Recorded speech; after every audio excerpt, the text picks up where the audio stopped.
இப்ப marriage fix ஆயிருக்கீங்கய்யா. சரி. அவங்க உங்களும் உள்ளூர் தான். ம். அவங்களும் எம்எஸ்சி படிச்சிருக்காங்க. சரி. இப்ப அவங்க கூட பேசிக்கிட்டு தாங்க இருக்கேன். அவங்க வீட்ல இப்ப என்கேஜ்மெண்ட்லாம் ஓடாயிடுச்சு. சரி. இப்ப பேசிக்கிட்டு தான் இருக்கேன். இருந்தாலும் கொஞ்சம் ஒரு புரிதல் ஏற்படுறது கொஞ்சம் டைம் ஆகுமா எப்படிங்கய்யா அது கொஞ்சம்? ஒருத்தருக்கு ஒருத்தர் அண்டர்ஸ்டாண்ட் ஆகுறதா? ஆமாங்கய்யா. அது வாழ்க்கை முழுசும் தேவைப்படும்.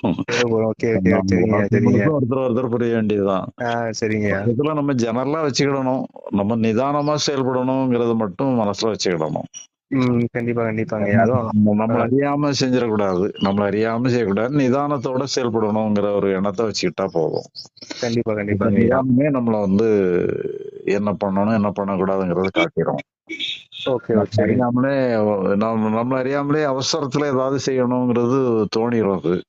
ஆமாங்க. ஏதாவது பேசணுன்ற ஒரு இதுல ஃபர்ஸ்ட் ஒரு இதுல பேசிடுறோம். சரி நம்ம ஒரு ரைட்ஸோட பேசிடுறோம். அதுக்கப்புறம் தான் யோசிக்கிற மாதிரி இருக்கு. இது ஏன் பேசிடுவோம் தப்பா இருக்குமோ அப்படிங்கிற மாதிரிலாம் கான்சியஸ் மைண்ட். அது லைஃப் லாங்கா கடைபிடிக்க வேண்டிய ஒண்ணு. ஓகே நிதானமா ஓகே. இருக்கணுங்கிற ஒரு மந்திரத்தை நம்ம எப்பவுமே சொல்லிக்கிடணும். கண்டிப்பா கண்டிப்பாங்கய்யா. சரியா சரி. சரிங்க ரொம்ப நன்றிங்க. ஓகே. தேங்க்யூங்க.